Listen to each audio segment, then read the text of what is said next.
तो आज बड़ी खबर इस वक्त की आपको बताऊं, जहां कांग्रेस के राष्ट्रीय अध्यक्ष मल्लिकार्जुन खड़गे के आवास पर पहुंची हैं विनेश फोगाट और उनके साथ बजरंग पुनिया भी मौजूद हैं। मल्लिकार्जुन खड़गे से दोनों ने मुलाकात की है और औपचारिक रूप में अब से थोड़ी देर में दोनों कांग्रेस में शामिल हो जाएंगे। तस्वीरें आपके टेलीविजन स्क्रीन पर हम आपको दिखा रहे हैं। मल्लिकार्जुन खड़गे से मुलाकात करने के लिए विनेश फोगाट और बजरंग पुनिया दोनों पहुंचे हैं। इससे पहले राहुल गांधी से दोनों की मुलाकात हुई, वो तस्वीर सामने आई जिस तस्वीर ने सारा सस्पेंस खत्म कर दिया और ये तय हो गया कि कांग्रेस का दामन थामते नजर आएंगे विनेश फोगाट और बजरंग पुनिया। और उसके बाद केसी वेणुगोपाल से मुलाकात हुई, जिसके बाद ये भी लगभग कंफर्म हो गया कि विनेश फोगाट और बजरंग पुनिया दोनों जो हैं वो चुनाव लड़ सकते हैं विधानसभा का। उसके बाद जब बातचीत हुई तो जानकारी जो अब निकलकर सामने आ रही है उसमें यह है कि विनेश फोगाट को पार्टी जो है वो टिकट देगी और बजरंग पुनिया जो है वो पार्टी के लिए चुनाव प्रचार करेंगे। और अब पार्टी की औपचारिक सदस्यता लेने से पहले राष्ट्रीय अध्यक्ष मल्लिकार्जुन खड़गे के घर पर दोनों पहुंचे हैं और मुलाकात जो है वो कर रहे हैं। तो बड़ी खबर इस वक्त की मैं आपको बता रहा हूं जो सामने आ रही है, जहां विनेश फोगाट और बजरंग पुनिया दोनों मुलाकात के लिए कांग्रेस के राष्ट्रीय अध्यक्ष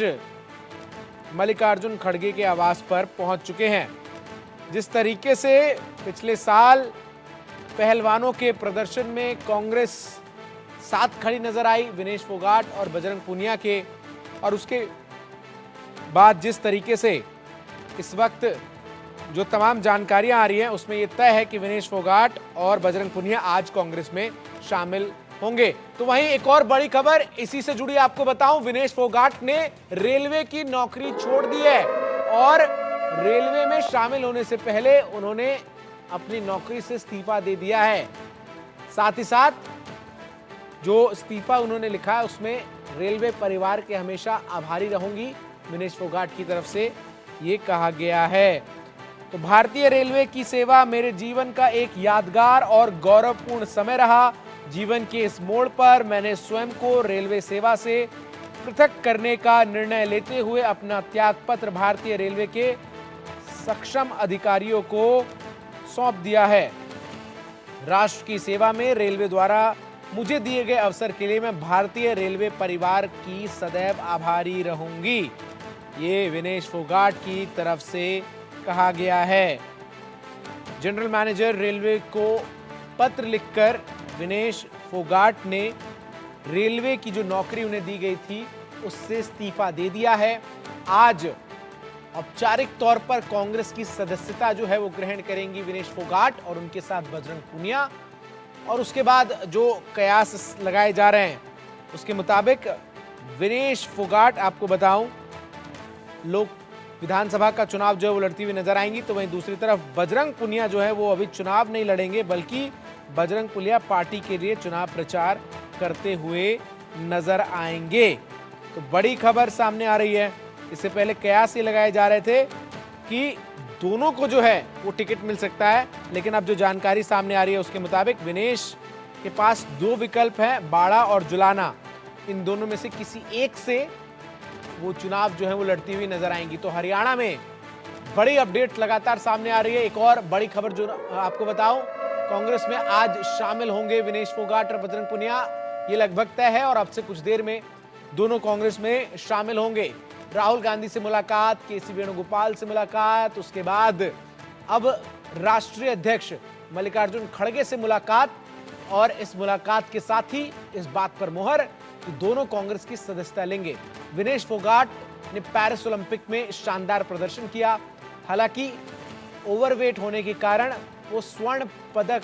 प्रतियोगिता वाले मैच से पहले ही एलिमिनेट हो गई और इसको लेकर देश में खूब बवाल भी मचा। कांग्रेस खुलकर विनेश फोगाट के साथ खड़ी हुई नजर आई, सरकार पर बार बार सवाल खड़े किए गए। और जब विनेश फोगाट भारत आती हैं तो जिस तरीके से विनेश फोगाट का स्वागत किया गया और जो एक पूरा काफिला दिल्ली के इंदिरा गांधी अंतर्राष्ट्रीय हवाई अड्डे से विनेश फोगाट के घर बाड़ा तक गया, और उसमें जिस तरीके से दीपेंद्र हुड्डा शामिल थे, उसने पूरी पिक्चर को उसी वक्त जो है वो लगभग साफ कर दिया था कि अब किस अखाड़े में विनेश फोगाट जो है वो दाव आजमाती हुई नजर आ सकती है। कुश्ती से संन्यास की घोषणा कर चुकी है विनेश फोगाट और अब राजनीति में वो दो हाथ करती हुई नजर आएंगी और उनके ऊपर कांग्रेस ने भरोसा जताते हुए ये लगभग तय माना जा रहा है कि उन्हें विधानसभा चुनाव का टिकट जो है वो कांग्रेस देने वाली है। तो बड़ी खबर, हरियाणा में जिस तरीके से विधानसभा चुनाव से पहले लगातार जो है वो सियासी पारा राज्य का हाई नजर आ रहा है। तमाम जो कांग्रेस के नेता हैं वो लगातार बैठकों के दौर से गुजरते हुए उन नामों को तय करने की कोशिश में जुटे हुए हैं जिनके ऊपर पार्टी भरोसा जताएगी सत्ता में वापसी कराने को लेकर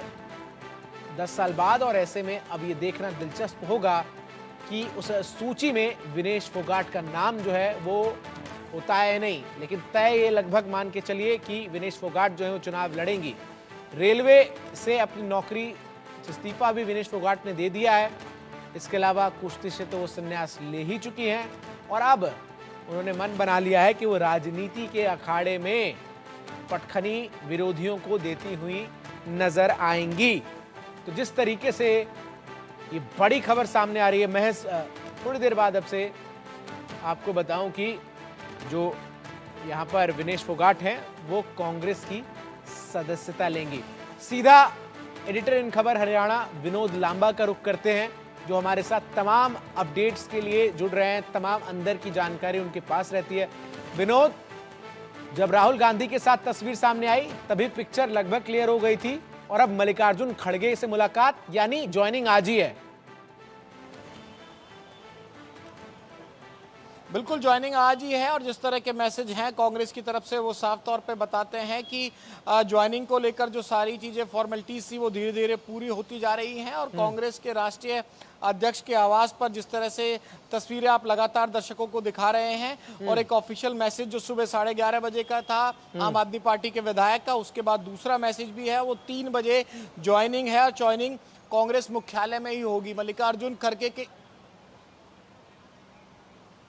जी विनोद, मल्लिकार्जुन खड़गे के आवास पर मुलाकात जरूर है, लेकिन मुलाकात के बाद जो 3 बजे का ऑफिशियल मैसेज है और कांग्रेस के राष्ट्रीय अध्यक्ष के आवास पर मुलाकात के बाद ये तय हो चुका है कि ज्वाइनिंग को लेकर कोई फॉर्मेलिटीज अब बची नहीं है और 3 बजे वो मंच होगा और कांग्रेस इसे राष्ट्रीय स्तर की ज्वाइनिंग कहीं ना कहीं पहलवानों के तौर पर दिखाना चाहती है। मल्लिकार्जुन खड़गे के आवास पर भी हमने कई ज्वाइनिंग की तस्वीरें देखी हैं और खासतौर से मुझे याद आता है 2024 के लोकसभा चुनाव में जब सांसद के तौर पर भी मिलने गए थे ब्रजेंद्र सिंह, उस समय भी तस्वीरें हुई थी, लेकिन उसके बाद ज्वाइनिंग कहीं ना कहीं राष्ट्रीय स्तर पर करती है कांग्रेस और ये कांग्रेस का ऑफिशियल मैसेज भी 3 बजे का ज्वाइनिंग का आ चुका है। तो ऑफिशियल मैसेज आ गया है। एक और चीज अगर आप बता सके कि हम देखते हैं कि जब भी कोई बड़ा व्यक्ति पार्टी ज्वाइन करता है तो पार्टी में कद्दावर नेताओं को ये जिम्मेदारी दी जाती है कि वो उनका स्वागत करे पार्टी में। ऐसे में कौन ये जो पूरी ज्वाइनिंग फॉर्मेलिटीज है और मीडिया के सामने जो पूरा एक तरीके से स्वागत होता है नए सदस्यों का, कौन करता हुआ नजर आएगा कांग्रेस की तरफ से? किसको ये जिम्मेदारी दी गई है? हरियाणा से ही भूपेंद्र सिंह हुड्डा, दीपेंद्र सिंह हुड्डा, रणदीप सुरजेवाला या कोई और? देखिए, जो ऑफिशियल जानकारी है वो तो केसी वेणुगोपाल की है, संगठन के महासचिव हैं और इसके अलावा Pawan Khera chairman media and publicity department के हैं, तो ऑफिशियल जानकारी में तो ये है। इसके अलावा हरियाणा की तरफ से या बावरिया, हुड्डा या कोई और दीपेंद्र शामिल रहते हैं। इसका जरूर वाजिब सवाल आपका है कि ज्वाइनिंग को कितना ग्रांड लेवल पर दिखाने की कोशिश की जाएगी। ऑफिशियल जो मैसेज है, इनवाइट है मीडिया के लिए जानकारी में, वो 3 बजे का, उसमें साफ तौर पे केसी वेणुगोपाल और जनरल सेक्रेटरी ऑर्गेनाइजेशन और इसके अलावा Pawan Khera chairman media and publicity AICC, ये 2 लोगों का नाम है। लेकिन हो सकता है कि दीपेंद्र हुड्डा भी नजर आए और दीपेंद्र हुड्डा इन पहलवानों के प्रोटेस्ट के साथ ही इन लोगों के साथ लगातार संपर्क में भी रहे और सबसे पहले उन लीडर्स में शुमार थे जो लगातार जंतर मंतर होने वाले प्रोटेस्ट में सबसे पहले एक बिल्कुल उसी समय से साथ बने हुए थे। विनोद, आप बने रहिए, अभी और भी कई इनपुट्स जो हैं, अंदर की बातें हैं, वो आपसे हमें जाननी है। एक दर्शकों को जरा सुनवाते हैं कि साक्षी मलिक की तरफ से क्या कहा गया, क्योंकि मैं याद करा दूं दर्शकों को कि जब पहलवानों का आंदोलन हुआ था जंतर मंतर पर तो उसमें 3 प्रमुख नाम थे, विनेश फोगाट, बजरंग पुनिया और साक्षी मलिक। इसमें से विनेश फोगाट और बजरंग पुनिया आज कांग्रेस ज्वाइन कर रहे हैं। ऐसे में साक्षी मलिक का क्या कुछ कहना है, एक बार जरा सुन लीजिए। देखो, उन्होंने शायद आज पार्टी ज्वाइन की है और करेंगे मतलब, और वो रिज़ाइन देने आ रहे हैं। तो ये उनका व्यक्तिगत फैसला है, पर्सनल चॉइस है उनकी कि वो पार्टी में जाना चाहते हैं। बाकी मेरा मानना ये है कि कहीं ना कहीं हमें त्याग कर देना चाहिए, और बाकी जो हमारा जो आंदोलन था, जो बहन बेटियों की लड़ाई थी, वो उसको गलत रूप ना दिया जाए। मैं अभी भी उस पर डट के खड़ी हूँ। महिलाओं के लिए जो रेसलिंग में जो शोषण होता था और जो हमारा आंदोलन है, वो अभी भी मेरी तरफ से बिल्कुल जारी है। और बस मैं यही कहना चाहूँगी कि मैं हमेशा से रेसलिंग के लिए सोचती आई हूँ, रेसलिंग के हित में काम करती आई हूँ और हमेशा करती रहूँगी। मेरे पास भी ऑफर आए बड़े, लेकिन मुझे यूँ था कि मैं जिस चीज़ से जुड़ी हूँ, जो मैंने एक अच्छी शुरुआत की है, मैं उसको पूरा लास्ट तक लेकर जाऊँ। और जब तक जो है फेडरेशन हमारी क्लीन नहीं हो जाती, बहन बेटियों का शोषण बंद नहीं हो जाता, तो मेरी लड़ाई हम जो है जारी रहेगी। साक्षी मलिक का कहना है कि हमने जो आंदोलन किया पिछले साल, उसे इससे ना जोड़ा जाए, ये उन दोनों का व्यक्तिगत फैसला है। विनोद लांबा, एडिटर इन खबर हरियाणा, लगातार हमारे साथ जुड़े हुए हैं। विनोद, जरा दर्शक ये भी जानने में काफी इच्छुक हैं कि आखिर इन दोनों पहलवानों को पार्टी के अंदर लाने में सबसे बड़ी भूमिका किसकी नजर आई? जैसा कि आपने पिछले सवाल के जवाब में कहा कि पिछले आंदोलन से ही जो हुड्डा खेमा था कांग्रेस का, वो खुलकर इन पहलवानों के साथ खड़ा नजर आया। और उसके बाद विनेश फोगाट के पेरिस से वापस आने के बाद जिस तरीके से दीपेंद्र हुड्डा नजर आए, उनके स्वागत में काफिले में गाड़ी पर खुद वो मौजूद थे, तो लगभग पिक्चर जो है वो साफ हो गई। लेकिन अब जब ये दोनों औपचारिक रूप से चुनाव लड़ते हुए नजर आएंगे और विनेश फोगाट को टिकट मिलने की संभावना जो नजर आ रही है, तो ऐसे में आपके सूत्र, आपके जो इनपुट्स हैं, वो क्या बताते हैं? सबसे अहम रोल किसने प्ले किया कि भाई इनको लाया जाए और इससे प्रभाव पड़ेगा? देखिए, मन तो कहीं ना कहीं खुद का था, और जो सबसे क्लोज नेता अगर इन लोगों के साथ कोई है तो वो दीपेंद्र हुड्डा हैं। और सबसे पहले प्रोटेस्ट भी किया, और रोड शो का भी आपने बखूबी जानकारी दर्शकों के सामने रखी। जब पेरिस ओलंपिक से डिस्क्वालीफाई होने के बाद और 300 ग्राम का जो पूरा कहीं ना कहीं उस पर बवाल रहा कि 300 ग्राम के चलते मेडल चूका, और उसके बाद जब वापस आए तो स्वागत भी एक ओलंपिक चैंपियन के मेडल से ज़्यादा किया गया। और राजनीतिक रंग तो उसमें निश्चित तौर पर नजर आया था। जो गाड़ी थी और जो ओपन जीप थी, उस पर बैठकर दीपेंद्र हुड्डा और बजरंग पूनिया और विनेश फोगाट नजर आई थी। और ये इसमें कोई दो राय नहीं है कि अगर कांग्रेस के तमाम गुटों में से बात की जाए तो सबसे करीब जो पहले राज्यसभा सांसद रहे थे और अब रोहतक के लोकसभा सांसद हैं, दीपेंद्र हुड्डा का ही इसमें सबसे बड़ा रोल था। लेकिन एक बात जो साक्षी की थी, बयान आपने सुनाया, उस साक्षी के बयान में कहीं ना कहीं ये नजर आता है कि जिस मूवमेंट को शुरू किया था उसको त्याग करना चाहिए था और उसको राजनीतिक रूप के तौर पर शामिल नहीं होना चाहिए था। तो कहीं ना कहीं ये कटाक्ष है साक्षी मलिक की तरफ से भी कि इस तरह से राजनीति में जाने का फैसला सोच समझकर करना चाहिए था, क्योंकि हमारी लड़ाई अभी जारी है। तो ये एक और एंगल है इसमें खबर का, जो साफ तौर पर नजर आता है कि साक्षी मलिक इस पूरे फैसले से उतनी संतुष्ट नहीं है, क्योंकि तीन चेहरे थे, साक्षी मलिक, बजरंग पूनिया और विनेश फोगाट। इन तीनों ने ही सबसे ज़्यादा जो एक प्रोमिनेंट चेहरे थे, क्योंकि खुद साक्षी मलिक ओलंपिक मेडलिस्ट हैं, बजरंग पूनिया ओलंपिक मेडलिस्ट हैं और विनेश फोगाट ओलंपिक मेडलिस्ट बनते बनते रह गई। ऐसे में दो बड़े खिलाड़ी जिनके नाम पहले से ओलंपिक मेडल था, उन लोगों के साथ विनेश फोगाट भी थी। लेकिन विनेश फोगाट और बजरंग पूनिया जिस तरह से राजनीति में कदम रख रहे हैं, साक्षी मलिक भी बहुत अच्छे ढंग से इसको वेलकम करती हुई, कम से कम जो पहला बयान आपने सुनवाया है तमाम दर्शकों को, नजर नहीं आई हैं। और मैं विनोद आपसे ये भी जानना चाहता हूं, चूंकि अब तो ये दोनों औपचारिक रूप से राजनीति में एंट्री करते हुए नजर आ रहे हैं, तो कहीं ना कहीं बीजेपी के पास ये मौका भी होगा कि वो उस आंदोलन का जिक्र करेगी और कहेगी कि ये आंदोलन का जो मुख्य लक्ष्य था वो तो यही था कि टिकट मिल जाए चुनाव लड़ने के लिए। इसका काउंटर कैसे करेगी कांग्रेस, ये बड़ा सवाल है। बिल्कुल, निश्चित तौर पर बीजेपी कहेगी। और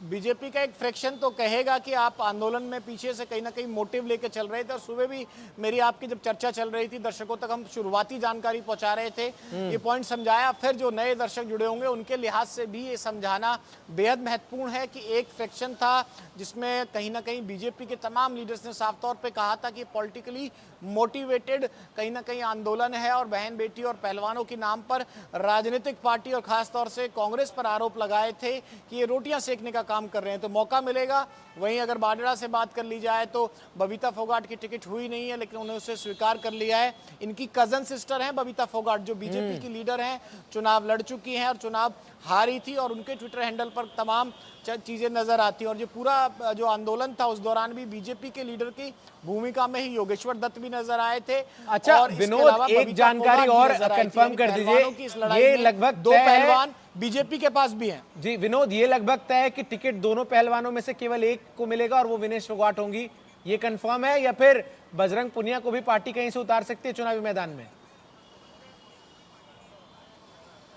देखिए, अभी तक की जो जानकारी हमारे सोर्सेज हैं उसके मुताबिक तो विनेश फोगाट को मिलना चाहिए, वो दादरी बाडरा हो या फिर जुलाना सीट हो। मैं सीट का भी नाम भी बता सकता हूं, लेकिन बादली और जिस तरह से बाकी बात की जा रही है, संगठन का काम करेंगे, स्टार प्रचारक बनाया जाएगा बजरंग पुनिया को, ये देखने वाली बात होगी। लेकिन मैं फिर एक बात कह रहा हूं कि इसमें बेनिफिट ऑफ डाउट कहीं ना कहीं सोर्सेज पर छोड़ना होगा। जब आपकी मुलाकात राहुल गांधी और मल्लिकार्जुन खड़गे लेवल के स्तर पर हो रही है, तो पूरे मान सम्मान के साथ कांग्रेस पार्टी इनको वेलकम कर रही है, तो इसमें कोई आश्चर्य नहीं है कि अगर बातचीत अगर हो गई और कांग्रेस आला कमान ने अपना वीटो लगाकर हरियाणा कांग्रेस या किसी और के ना सुनते हुए 2 टिकट भी दे दी, तो कोई और इसे रोक नहीं पाएगा, क्योंकि टिकट बंटवारा तो सीधा आला कमान करता है। अच्छा, एक चर्चा अभी तक की जानकारी के मुताबिक तो विनेश फोगाट है। हाँ। और अगर कोई बात बन गई, एक चर्चा और जो विनोद नजर आ रही है, जो सूत्र जो है जहां तक मैं पता कर पाया वो ये कह रहे हैं कि इन दोनों पहलवानों को ये विकल्प दिया गया कि आप दोनों आपस में तय कर लीजिए कि चुनाव किसको लड़ना है, और फिर जो है दोनों ने आपसी सहमति में, बजरंग पुनिया ने कहा कि चुनाव विनेश लड़ेंगी। इसमें कितनी सच्चाई है? पार्टी आला कमान ने इन दोनों को ऑप्शन दिया कि दोनों में से कोई एक लड़िए, या फिर टिकट ही पार्टी आला कमान ने दोनों में से किसी एक को दिया? देखिए, निश्चित तौर पर, लेकिन जो मेरे सोर्सेज, आपने ठीक कहा कि ये मौका इन पर दिया जा सकता है। पार्टी के जो सोर्सेज हैं उनका साफ तौर पे कहना है कि बड़ा नाम और बड़ी शख्सियत के साथ अगर इसमें विनेश फोगाट के चांसेस जो हैं बजरंग पुनिया से ज़्यादा हैं, और वो वजह ये है, मैंने पहले कहा था और फिर एक बार जो नए व्यूअर्स होंगे, दर्शक होंगे, उनको समझ में आएगा कि विनेश फोगाट के साथ वो सारी चीज़ें हैं जो एक फिल्मी ड्रामा या कहें कि एक बहुत बड़ी सेंटिमेंट का जुड़ाव है, किसी की बनाई हुई स्टोरी नहीं है। जंतर मंतर पर आप जी जी जी बात पूरी कीजिए। जी, आपका सवाल था कुछ? जी नहीं, मैं यही कह रहा हूं कि विनेश फोगाट, जैसा कि आप कह रहे हैं, उनके साथ इस वक्त एक रनिंग सेंटिमेंट है, एक कहानी जिसमें वो प्रदर्शन करती हैं, उसके बाद फिर वो ओलंपिक की तैयारी करती हैं, उसके बाद फिर किस तरीके से मेडल जो है उसके बहुत करीब पहुंचकर वो चूक जाती हैं, और ये पूरी एक कहानी है जिसको अभी लोग जो है वो काफी सुन रहे हैं, और उनसे सहानुभूति भी हरियाणा के जो लोग हैं वो रख रहे हैं। और वो हमने देखा था जब स्वागत उनका किया गया था, जब वो वापस आई थी पेरिस से। देखिए, मैं बताऊं, ये जो पूरा फोगाट परिवार है, मैं 2010 से इनको कवर करता आया हूं, और जो स्पोर्ट्स रिपोर्टिंग के दौरान भी जब मौका था कॉमनवेल्थ गेम्स में, तो जब गीता जीती थी, बबीता जीती थी, मैं इनके साथ तमाम इंटरव्यूज़ किया था। तो बलाली और जो आमिर खान की जो मूवी थी वो तो काफ़ी बाद में आई। मैंने इनको एज ए रिपोर्टर भी काफ़ी हद तक इस फोगाट परिवार को, इनके फादर जो हैं इनको भी, हालांकि जो पूरी स्क्रिप्ट को आप पढ़ें तो ये देखेंगे कि विनेश फोगाट में और गीता बबीता में भी फ्रिक्शन है। ऐसा नहीं है कि ये कज़न सिस्टर्स के अंदर कोई बहुत आपसी में सहमति है, और विनेश बहुत ज़्यादा जो इनके चाचा हैं, ताऊ हैं, जो आमिर खान वाला रोल निभाने वाले, तो उनको कोई बहुत ज़्यादा क्रेडिट देते हो। फ्रिक्शन यहाँ पहलवानों में भी है, लेकिन महत्वपूर्ण ये है कि जो कहानी में स्क्रिप्ट समझा रहा था कि वो बन ऐसे गई कि 3 पहलवान सबसे बड़े थे उसमें। विनेश फोगाट उस समय उससे छोटी थी, लेकिन 2 ओलंपिक में वो खेल चुकी थी। विनेश फोगाट ने क्वालिफाई किया, बजरंग पुनिया क्वालिफाई नहीं कर पाए 2024 पेरिस ओलंपिक में, ना ही साक्षी मलिक क्वालिफाई कर पाई। तो ये एक जो एलिगेशन था कि ये पहलवान क्वालिफिकेशन से बचने के लिए दाग धो रहे हैं, उसको धोने का काम किसने किया? विनेश ने किया। और विनेश भी लगातार फाइट जीतकर सेमीफाइनल के मुहाने तक पहुंच के, और बिल्कुल फाइनल के मुहाने तक पहुंचकर उन तमाम चीजों को गलत साबित करते हुए कहते हैं ना कि भाई तमाम तरह के पक्ष होता है, विपक्ष होता है, तो विपक्ष में जो ब्रिजभूषण एंड शरण एंड कंपनी थे वो लगातार कहते थे कि ये तो बच रहे हैं, इनको तो लड़ना नहीं है, विनोद, इनको तो आप जब लड़ना इस नहीं बात है, का जिक्र कर रहे हैं तो इनकी मुझे करियर पूरा कल हो की चुका वो है, तस्वीर इनकी याद आ एज रही है ज्यादा हो चुकी ब्रिजभूषण शरण सिंह की, जिसमें वो मंच पर रोते हुए नजर आ रहे हैं और कह रहे हैं कि तमाम आरोप इसलिए लगाए गए, जिसका अंत आप देख सकते हैं कि लक्ष्य क्या था। देखिए निश्चित तौर पर ब्रिजभूषण शरण की भी और वो पूरी कहानी इस तरह से चली कि उस ऑड को गलत साबित करते हुए ना सिर्फ विनेश फोगाट पेरिस ओलंपिक के लिए क्वालिफाई करती है और बिल्कुल मेडल के मुहाने में, अब इसे किस्मत का खेल कहिए या फिर कोई और वजह, जिस तरह के आरोप प्रत्यारोप दोनों तरफ से लगते हैं कि कोई साजिश थी या नहीं थी, और वो मेडल से चूक जाती है। उसमें टेक्निकल फॉल्ट को लेकर भी बड़ी इंक्वायरियां हुई कि किस तरह से कोचिंग स्टाफ की दिक्कत थी या फिर जो नियम थे, नियम तो अपनी जगह है, ओलंपिक जैसे खेल में कोई नियम से तो कोई समझौता होता नहीं है, लेकिन 300 ग्राम वेट ना होने के बाद जो वेव उठी, जो माहौल बना, उस लिहाज से मैं कह रहा हूं कि विनेश की जो स्टोरी है वो एक लीडर, ये कहें कि जो एक सिंपैथी है, और अगर आप एक सोशल डिजिटल पर भी देखें तो इन तीनों पहलवानों में आज की डेट में सबसे ज्यादा सर्च और सबसे ज्यादा वायरल जो होती है कहानी, विनेश फोगाट का एक बयान में सुना देता हूं आपको, अपने दर्शकों को समझ में आ जाएगी। जींद में खड़कर टोल प्लाजा पड़ता है, जहां से लगातार किसान आंदोलन को लेकर मूवमेंट हुई थी। किसान आंदोलन के दौरान जब वो वहां पहुंचती हैं तो उनका स्वागत होता है, तमाम उनको मुकुट वगैरह और जिस तरह से दी जाती है। तो विनेश फोगाट से पूछा जाता है, वो कहती है कि जींद में आना मुझे हमेशा अच्छा लगता है, मैं जींद की बहू हूँ और ये मेरा ससुराल है, तो यहाँ आके, और जींद को हरियाणा की राजनीति का गढ़ कहा जाता है, मध्य कहा जाता है। तो ये एक बयान ऐसा है जो मेरे दिमाग में स्टिक कर रहा है, तो कहीं ना कहीं वो इंडिकेट कर रही थी कि ससुराल साइड की जो सीट है उस पर भी बातचीत बन सकती है, और जींद की राजनीति का और जींद में अपने ससुराल के कनेक्शन को वो ऑन कैमराज आके जो कहीं ना कहीं पहले ही व्याख्यान कर चुकी। तो मेरी गट फीलिंग जो सोर्सेज के अलावा भी है वो यही कहती है, जितना मैंने इनकी स्टोरी को, इनकी कहानी को और एज ए जर्नलिस्ट फॉलो किया है, मेरे हिसाब से जींद साइड ही ज्यादा जाने के चांसेस है। और अगर आप सोर्सेज के अलावा भी पूछेंगे तो मुझे ऐसा खुद लगता है, पर्सनली ये मेरा ओपिनियन है। ठीक है विनोद, हालांकि पता हमारे साथ मुकेश राजपूत इंडिया न्यूज हरियाणा के चैनल हेड जुड़ रहे हैं। सर स्वागत है आपका बहुत बहुत। मुकेश सर, आपसे मैं ये जानना चाह रहा हूं कि ये जो पूरी ज्वाइनिंग जो इस वक्त होने वाली है 3 बजे का समय, जैसा कि विनोद ने बताया, क्या इसकी पटकथा पिछले साल वो जो आंदोलन हुआ जंतर मंतर पर उसी समय लिख दी गई थी? बिल्कुल चंदन, बहुत ही वाजिब सवाल आपने पूछा है। और अगर कांग्रेस ये कहने की कोशिश कर रही है कि विनेश फोगाट कांग्रेस में आ गई है तो उन्होंने एक बहुत बड़ी बाजी मार ली है, लेकिन अगर सिक्के के दूसरे पहलू को हम देखें तो ये भी एकदम साफ है, भारतीय जनता पार्टी लगातार इस विषय को राजनीतिक करार दे रही थी। तो ये राजनीति हो रही थी, अब भारतीय जनता पार्टी इसको इस तरीके से भुना सकती है, क्योंकि विनेश फोगाट, बजरंग पूनिया जब संघर्ष कर रहे थे तब उनसे मिलने दीपेंद्र हुड्डा जाते हैं, उनका हालचाल पूछते हैं, तो भाजपा लगातार कह रही थी कि ये जो आंदोलन है इसको राजनीतिक रूप दे दिया गया है। और इसको और थोड़ा सा अगर हम गहराई से समझने की कोशिश करें तो जो ब्रिजभूषण सिंह हैं, जो भारतीय जनता पार्टी के एमपी रहे हैं, बाहुबली नेता भी कहे जाते हैं जी, वो कुश्ती संघ के अध्यक्ष थे। और उनके अगर हम ओपोनेंट की बात करें तो ओपोनेंट के तौर पर दीपेंद्र हुड्डा थे। तो मुझे लगता है कि ये जो ब्रिजभूषण सिंह वर्सेस दीपेंद्र हुड्डा,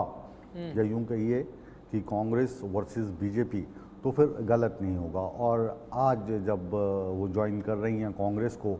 तो कांग्रेस के लिए ये अच्छी खबर है कि एक ऐसी खिलाड़ी जिसने विश्व में भारत का नाम ऊंचा किया है, जाट समुदाय से आती हैं, कांग्रेस में शामिल हो रही हैं, बजरंग पूनिया उनके साथ में है, तो ये कांग्रेस के लिए अच्छी खबर है। लेकिन भाजपा के लिए भी बुरी खबर नहीं है, क्योंकि भाजपा पे जो मुख्य 3 दाग आप कह सकते हैं, या जो ओपोजिशन वाले हैं वो लगा रहे हैं, अग्निवीर का मुद्दा है, उसमें भाजपा थोड़ा सा बैकफुट में रहती है, दूसरा किसान आंदोलन है, और तीसरा मसला ये था। तो इसको अब देखना ये होगा कि भाजपा इसको किस तरीके से पेश कर पाती है आने वाले समय में, और कांग्रेस इसको सर ये तस्वीरें लगातार हम जरा एक बार दर्शकों को दिखा दे, इंडिया न्यूज पर एक्सक्लूसिव दिखा रहे हैं कि मुलाकात के बाद की तस्वीर अब सामने आ चुकी है, जिसमें बजरंग पूनिया, विनेश फोगाट, संगठन महासचिव केसी वेणुगोपाल और राष्ट्रीय अध्यक्ष मल्लिकार्जुन खड़गे नजर आ रहे हैं। मुकेश सर, जिस तरीके से हमने देखा कि पेरिस में जो कुछ विनेश फोगाट के साथ हुआ और उसके बाद कांग्रेस जिस तरीके से विनेश फोगाट के साथ खड़ी नजर आई, प्रधानमंत्री तक पर इसको लेकर जो है वो सवाल खड़े कर दिए गए और फिर जो वेलकम किया गया यहां पर विनेश फोगाट का और उस गाड़ी पर दीपेंद्र हुड्डा का खड़ा होना, उसने कहीं ना कहीं पूरी पिक्चर जो क्लियर कर दी। मैं आपसे ये जानना चाह रहा हूं स्पेसिफिकली कि इन दोनों के ज्वाइन करने से कितना बड़ा एडवांटेज कांग्रेस को इस चुनाव में जो है वो मिल सकता है। क्या कांग्रेस एक जो रनिंग इमोशंस इस वक्त विनेश फोगाट के साथ है उसको इनकैश करना चाह रही है और यही वजह है कि बजरंग पुनिया को टिकट ना देकर विनेश फोगाट को टिकट दिया जा रहा है? देखिए, आप चंदन पेरिस की बात कर रहे थे, तो पेरिस में जो मुकाबला हुआ वो मुकाबला जाहिर है कि भारतीय जनता पार्टी या भारत सरकार तो करवा नहीं रही थी। उसके कुछ नियम थे और उन नियमों के तहत जब 100 ग्राम वेट ज़्यादा निकला विनेश का तो वो उसमें क्वालिफाई नहीं कर पाई और जो पदक थे उनको नहीं मिल पाए। और ये विनेश फोगाट के लिए या कांग्रेस के लिए जितने दुख की बात है उतनी ही बात मुकेश और चंदन के लिए भी हो सकती है और देश के हर एक नागरिक के लिए भी हो सकती है। लेकिन महावीर फोगाट का नाम आपने सुना होगा, जिन पर फिल्म भी बनी थी दंगल, तो उसमें जो बहनें दिखाई गई थी उन्हीं की कज़न विनेश फोगाट है और महावीर फोगाट हमारे बहुत अच्छे दोस्त भी हैं, उनसे इसके बाद बात भी हुई। तो कुश्ती के कुछ नियम होते हैं, ओलंपिक्स के कुछ नियम होते हैं और उन नियम के तहत सारी चीज़ें की जाती हैं। कई बार तो अपील की गुंजाइश भी उनमें नहीं होती रूल्स के मुताबिक। अपील भी हुई लेकिन अपील नहीं मानी गई, तो इस चीज़ को महावीर फोगाट भी मान रहे थे। अब इस परिवार की अगर राजनीति की आप बात करें तो इसको भी थोड़ा सा हम तफसील से समझने की कोशिश करते हैं। विनेश फोगाट और बबीता फोगाट बहनें हैं, कज़न हैं। वो भारतीय जनता पार्टी से पिछली बार चुनाव लड़ी थी, हार गई थी। वो लगातार भारतीय जनता पार्टी के साथ खड़े हुए हैं। विनेश फोगाट को लेकर बबीता फोगाट या महावीर फोगाट बयान देते हैं कि कांग्रेस और हुड्डा साहब इस पे राजनीति ना करें। तो ये एक लबोलबाब आप कह सकते हैं तस्वीर का है। राजनीति है, अब राजनीति संघर्ष में भी हो रही थी। ये भारतीय जनता पार्टी लगातार इसको प्रूव करने की कोशिश करेगी और अब तो क्योंकि राजनीति का मैदान खुला है, 5 तारीख को चुनाव होने हैं हरियाणा में, तो अब बबीता फोगाट को तो टिकट शायद इस बार नहीं मिला है, तो विनेश उतरेंगी तो जनता उनका कितना साथ देती है कितना नहीं देती है और वोटर्स इस वक्त किस हवा में बह रहे हैं, ये सारी चीज़ें इस बात पे निर्भर करेंगी। ठीक है, विनोद भी लगातार मेरे साथ जुड़े हुए हैं। विनोद, विनेश फोगाट को जहां से टिकट मिलने की संभावना सबसे ज्यादा नजर आ रही है, किस तरीके से वहां का जो स्थानीय इकाई है कांग्रेस का और खासतौर पर इन दोनों की ज्वाइनिंग को लेकर जो स्टेट यूनिट है कांग्रेस की, उसका क्या रिएक्शन है, किस तरीके से वो इसको देख रही है? क्या वो भी ये मान रही है कि इन दोनों के आने से पार्टी और मजबूत होगी और एक दो ऐसे चेहरे के तौर पर नजर आएंगे ये दोनों जो हर जिले में जाकर प्रचार कर सकते हैं, लोगों को अट्रैक्ट कर सकते हैं? प्रधान, मैं इसको हरियाणा के दर्शकों के लिहाज से बाकी जो स्टेट के दर्शक हमें देख रहे होंगे ना समझ पाए, लेकिन हरियाणा के हिसाब से समझे तो यहाँ हरियाणा की जो राजनीतिक जो पृष्ठभूमि होती है ना, वहाँ कोई किसी को बर्दाश्त नहीं करता है, चाहे कोई आप सिंगर होइए, चाहे आप बॉलीवुड स्टार होइए या कोई भी होइए, वहाँ तो राजनीतिक विरोध किसी का भी हो सकता है। मेरी बातचीत जहाँ हो रही थी वहाँ के लोकल लीडर्स के साथ, पहले तो मैं दावेदार बता दूं, जुलाना से परमिंदर ढुल जो 2 बार के विधायक हैं वो कांग्रेस की टिकट के सबसे प्रबल दावेदार थे और जुलाना पे सीधा असर होगा और लगभग जो कई लीडर्स ने उनको स्टेट यूनिट के प्रॉमिस भी कर रखा था टिकट का और लगातार उनके कार्यक्रम वहां नजर आते थे। तो ऐसे में कहीं ना कहीं ये हो कि विनेश फोगाट आ जाए और उनका कोई विरोध ना हो, तो ये हरियाणा के चुनावी समर में होने वाला नहीं है। समर तो नहीं, विंटर है, तो यहाँ ये होने वाला नहीं है। ये आप मान के चलिए, विनेश फोगाट है, ठीक है, आपको कांग्रेस आला कमान की तरफ से मान सम्मान मिलेगा, टिकट भी मिलेगा और जो भी नतीजे जनता तय करेगी वो बाद में तय होगा, लेकिन इसकी कोई गारंटी नहीं है कि लोकल यूनिट और जो प्रतिद्वंदी जो और टिकट के दावेदार थे वो इसका विरोध ना करें, क्योंकि ससुराल है उनके साइड के जो लोगों की बात है, जिस घर में वो बिहाई हैं विनेश फोगाट, वो बहुत ज़्यादा सामाजिक तौर पर इतने वेल कनेक्टेड नहीं बताए जाते। और वहाँ के कुछ लोकल लोगों से भी जब मेरी बातचीत हो रही थी, परमिंदर ढुल का मैंने नाम लिया, कुलदीप वत्स है, अगर जो बादली सीट की जिक्र आता है झज्जर में जहाँ बजरंग पूनिया की वो 35,000 का मार्जिन था उस विधायक का, तो ये हो नहीं सकता कि कांग्रेस में अगर कोई टिकट ले आए, क्योंकि मामला बहुत आगे बढ़ चुका है, टिकट समझ के रहा हूं। आवेदन हो चुके हैं, टिकट के ठीक है, आवेदनों में मैं मुकेश सबने सर से एक और अपना-अपना सवाल जानना